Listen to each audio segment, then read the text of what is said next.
அனைவருக்கும் வணக்கம். இப்போ நம்ம என்ன பார்க்க போகிறோம்னு கேட்டிங்கன்னா, தமிழ்நாடு அரசின் டெல்லி பிரதிநிதியாக திரு கே வெங்கட் நாராயண் அவர்களை நம்ம முதலமைச்சர் விஜய் சார் வந்து அறிவிச்சிருக்காரு. வெங்கட்ட நாராயண சார் வந்து நம்ம தமிழ்நாடு அரசின் டெல்லி சிறப்பு பிரதிநிதியாக தமிழ்நாட்டிலேருந்து அவர் அனுப்பியிருக்கார். இதுக்கு என்ன அந்த திமுக அதிமுக ப்ளஸ் வந்து நாம் தமிழர் சில பேர் என்ன சொல்கிறான்னு கேட்டிங்கன்னா, அவர் வந்து கர்நாடகத்தை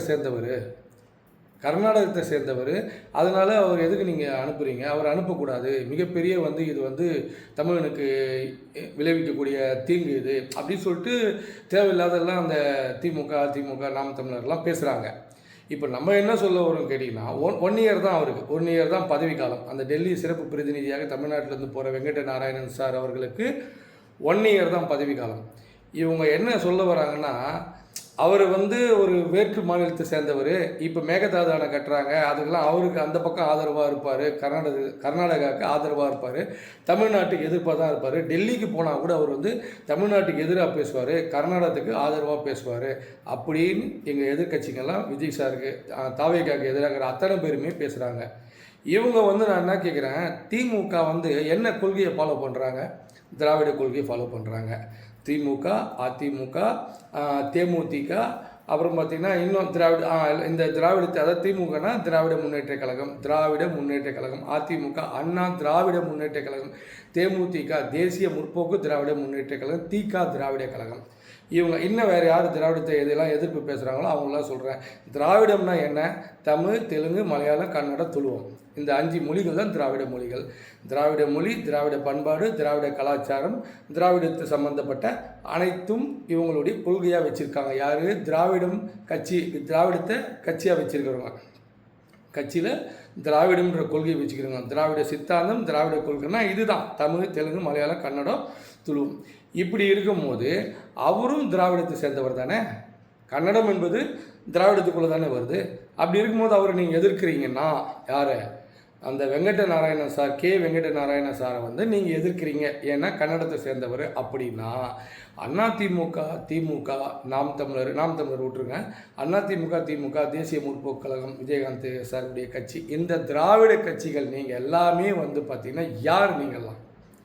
நீங்கள்லாம் தமிழர்களா? தமிழர்களுக்காக பேசுகிறவங்களா? சொல்லுங்கள். உங்கள் கட்சியில் தமிழனை தவிர மந்திரியாவோ எம்எல்ஏவோ யாருமே இல்லையா? தெலுங்குக்காரங்க மந்திரியாக இருந்துக்கிறாங்க. ஐயா, தெலுங்கார முதலமைச்சரவே திமுகவில் இருக்கிறீங்களே.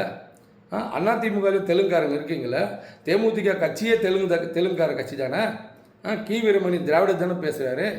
நீங்கள் எல்லாம் வந்து கன்னடத்தை எதிர்க்கிறதுக்கு என்ன தகுதி இருக்குது உங்களுக்கெல்லாம்? கன்னடமும் திராவிடத்தில் வருது. நீங்கள் தூய தமிழ் சம்பந்தமான கட்சி நடத்துகிறீங்களா? ஆட்சி நடத்துகிறீங்களா?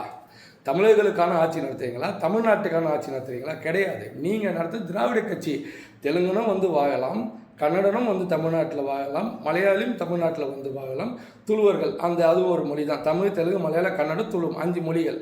இந்த 5 மொழியும் தமிழ்நாட்டில் வந்து வாழலாம், நல்லா இருக்கலாம், முதலமைச்சர் ஆகலாம், எம்எல்ஏ ஆகலாம், எல்லாம் ஆகலாம். ஒரு கர்நாடகாரு டெல்லி சிறப்பு பிரதிநிதியாக தமிழ்நாட்டு மூலியமாக போகக்கூடாதா? இது எந்த வகையில் நீங்கள் சொல்லுங்கள். ஏன்னா எதுவுமே தெரியாதுன்னு நினச்சிருக்கீங்களா? நிறைய பேருக்கு மக்களுக்கு எதுவுமே தெரியாது. நீங்கள் என்ன சொன்னாலும் தலை ஆட்டிப்பாங்க. உங்களுக்கு தேவையான கொள்கையை மாற்றிப்பீங்க, தேவையில்லைன்னா கொள்கையை மாற்றிக்க மாட்டீங்க. அப்படி தானே? சரி, அப்படியே நீங்கள் வந்து தமிழனுக்கு ஆதரவாக இருக்கீங்க, தமிழ்நாட்டு மக்களுக்கு ஆதரவாக இருக்கீங்கன்னா, திமுக ஆட்சி பேரில் தமிழ்நாடு அரசு பேருந்து கழகம்னு இருந்துச்சு. நல்லா கேட்டுக்கோங்க. இந்த வீடியோ பார்க்குற அனைவரும் கேட்டுக்கோங்க. ஏன்னா இவங்க வந்து தாவேகா எதிர்க்கணுன்ற ஒரே குறிக்கோளோடு தான் எதிர்க்கிறாங்க தவிர, இவங்க ஆட்சி செய்யும் போது மக்களுக்கு நன்மை இல்லை. ஆட்சியிலிருந்து வெளியே போன பிறகு தமிழர்கள் அப்படின்வாங்க.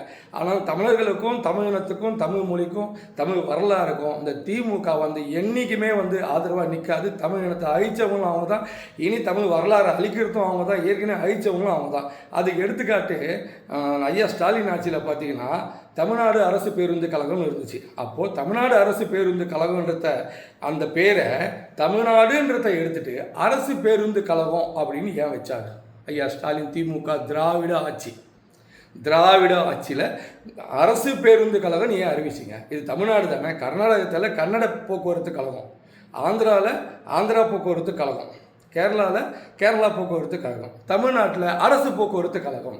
இது எந்த வகையில் இவங்க யாருக்கு அங்கே ஆட்சி செய்கிறாங்க? அப்போ நீங்கள் திராவிட ஆட்சியில் கன்னடமாக ஆட்சி வரல. அப்போ உண்மையாலுமே நீங்கள் தமிழுக்காக, தமிழ்நாட்டு மக்களுக்காக பிறந்த தமிழ்நாட்டிலேயே நீங்கள் தமிழனுக்கு துரோகம் பண்ணியிருக்கீங்களா? யார் காசில் ஆட்சி செய்கிறீங்க? யார் தயவில் ஆட்சி செய்கிறீங்க? யார் ஓட்டில் ஆட்சி செய்கிறீங்க? எல்லாமே தமிழர்கள்.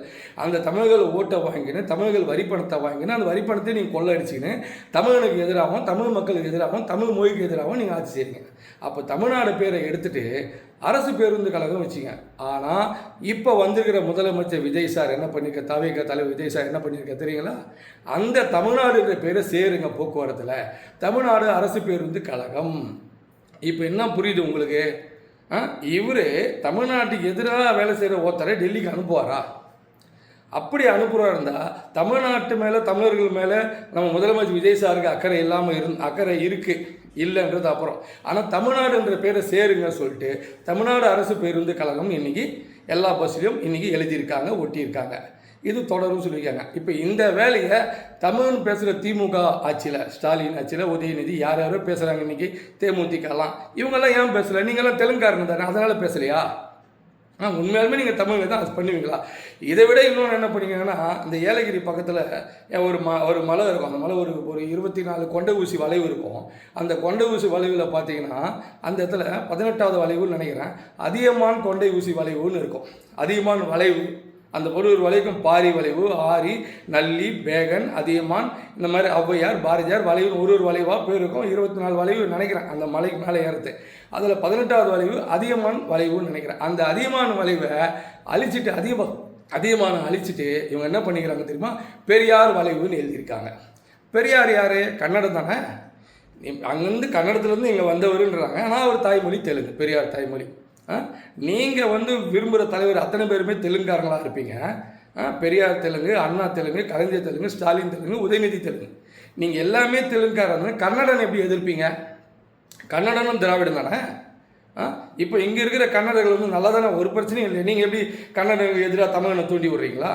அப்போ தூண்டி விட்டு இங்கே தமிழ்நாட்டில் கன்னடனுக்கும் தமிழனுக்கும் பிரச்சனை வர மாதிரி ஏதோ ஒரு பிரச்சனை கிளப்பிவிட்டா அவங்க மேகதாதான பிரச்சனையை கையில் இருப்பாங்க. இல்லை அங்கே இருக்கிற தமிழனுக்கு பிரச்சனை வரட்டும் அப்படின்னு அவங்க இது பண்ணி அதை தமிழ்நாடு அரசு எதிர்கொள்ளணும்.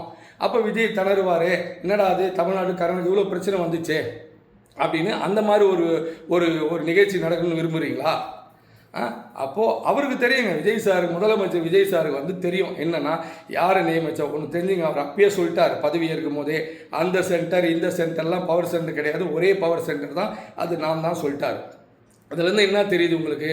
புஷி ஆனந்த் சார் முடிவெடுத்தாலும், ஆதவர்ஜுனா சார் முடிவெடுத்தாலும், ஐயா செங்கோட்டையை முடிவெடுத்தாலும் அத்தனை முடிவும் முதலமைச்சர் விஜய் சார்கிட்ட கொண்டு போய் சேர்க்கப்படும். எந்த பிரச்சனையாக இருந்தாலும் முதலமைச்சர் விஜய் சார்கிட்ட கொண்டு போய் சொல்லப்படும். முதலமைச்சர் விஜய் சார் இது எல்லாத்தையும் கேட்டுட்டு அதை ஒரு குழு வச்சு ஆலோசனை பண்ணி எது சரி எது தப்பு, இதுதான் நீங்கள் செய்யணும், இதுதான் நீங்கள் செய்யணும், இதுதான் சார் நீங்கள் செய்யணும்னு சொல்லி அவர் வேலையை இருந்தால் சொல்லி அந்த வேலையை முடிக்க விட்டதுமே அவர் இருக்கிற தொண்டர்கள், அதாவது புஷி ஆனந்த் சாரும், ஆதவர்ஜுனா சாரும், செங்கோட்டை சாரும், நிர்மல் சாரும், இவங்க எல்லாமே அந்த வேலையை செய்வாங்க. ஆக மொத்தம் விஜய் சாருக்கு மீறி எதுவுமே நடக்காது. அப்படி இருக்கும்போது ஒரு கர்நாடகக்காரன் தமிழ்நாட்டு டெல்லி சிறப்பு பிரதிநிதியாக அனுப்புகிற விஜய் சார் இது எதுவுமே தெரியாமல் இவர் போனால் தமிழுக்கு எதிராக செஞ்சிருவார். கேட்டால் அவர் ஜனநாயக படம் தயாரிப்பாளர், இந்த படம் எந்த படம் தயாரிப்பாளர், நீங்கள் மட்டும் என்ன பண்ணீங்கன்னு கேட்டேன். நீங்கள் மட்டும் என்ன பண்ணீங்க? கர்நாடகாவுக்கும் தமிழ்நாட்டுக்குள்ள பிரச்சனையை தீர்த்துட்டீங்களா? ஆந்திராவுக்கும் தமிழ்நாட்டுக்குள்ள பிரச்சனையை தீர்த்துட்டீங்களா? இல்லை முல்லை பெரியார் பிரச்சனையை தீர்த்துட்டீங்களா? எப்படி இருந்தாலும் தமிழ்நாட்டு மக்களுடைய ஓட்டு வாங்கி கொள்ள அடிச்சுன்னு தானே இருந்தீங்க. ஒரு மந்திரியும், ஒரு எம்எல்ஏயும், ஒரு மாவட்ட செயலும், ஒரு கவுன்சிலும் திமுகவில் கொள்ள அடிச்சுன்னு தான் இருந்தீங்க. அதிமுகவும் அதானே பண்ணீங்க, எல்லாமே அதானே பண்ணீங்க. அப்போ இவரை மட்டும் நல்லது செஞ்சால் எதுவுமே பேச மாட்டேங்கன்னா அந்த நாம் தமிழ் கட்சிக்காரங்க பாரு, எதனால தப்பு, விஜய் சார் எது செஞ்சாலும் தப்பு. இப்போ இந்த பேரம், குதிரை பேரம் நடக்குது, குதிரை பேரம் நடக்குதுன்னா என்னன்னே தெரியாது. குதிரை பேரம்னா கம்பல்சரி பார்த்தோன்னா வற்புறுத்தி பதவியை ராஜினாமா பண்ணிட்டு வாங்க சொன்னால் தான் குதிரை பேரம். இது குதிரை பேரமே கிடையாது. அவங்களே விருப்பம் இல்லை, சம்பாதிக்க முடியாது, இருக்க முடியாது, பதவி வச்சுன்னு வேஸ்ட் ஆச்சு, கட்சி ஒன்று அழிந்து போச்சு. திமுக அதிமுக ஒன்று சேர்ந்து ஆட்சி அமைக்கணும்னு நினைக்குது. இப்படிலாம் திமுக அதிமுக சேர்ந்து மக்களால் தேர்ந்தெடுக்கப்பட்ட தாவிக கட்சியின் முதலமைச்சர் வேட்பாளர் விஜய் சாரை நீங்கள் ஆட்சியில் உட்காரக்கூடாது, ஆட்சி செய்யக்கூடாது, இப்படிலாம் இந்த மாதிரி பிரச்சனையெல்லாம் நீங்கள் கிளப்பி இது பண்ணால் தப்பு, அது பண்ணால் தப்பு, எல்லா பிரச்சனையும் நீங்கள் பண்ணிட்டு போயிட்டீங்க. இப்போ இது எல்லாத்தையும் அவர் சரி பண்ணி வராரு. ஆனால் அவர் ஆட்சியிலே உட்காரக்கூடாது, ஆட்சியை கவுத்துடணும், இந்த மாதிரிலாம் விஷயம் பண்ணுறீங்க. நான் என்ன சொல்கிறேன், தமிழனுக்கு எதிராகவோ தமிழனுக்கு ஆதரவாகவோ யார் ஆட்சி செய்கிறாங்கன்னு மக்கள் நீங்கள் பார்த்துக்கங்க. முக்கியமான சம்பவம் தான். நிறைய விஜய் சார் வந்து நிறைய விஷயம் பண்ணின்னு வராரு. நீங்கள் எல்லாம் ஆதரவு கண்டிப்பாக வந்து விஜய் சார் பக்கம் தான் நம்ம நிற்கணும். ஏன் கேட்டால் இந்த 2 கட்சிகளை திரும்ப ஆட்சிக்கு வரவே விடக்கூடாது. நல்லா ஞாபகம் வச்சுங்க. முக்கியமாக இதை நீங்கள் பாருங்கள். நீங்கள் நிறைய ஊழல் பண்ண மந்திரிங்கள்லாம் இப்போ கொஞ்சம் கொஞ்சமாக வெளியே வந்துன்னு இருக்காங்க. அடுத்த வீடியோவில் நான் இதை பற்றி போடுறேன். இப்போதைக்கு இந்த வீடியோ போதும். நன்றி, வணக்கம்.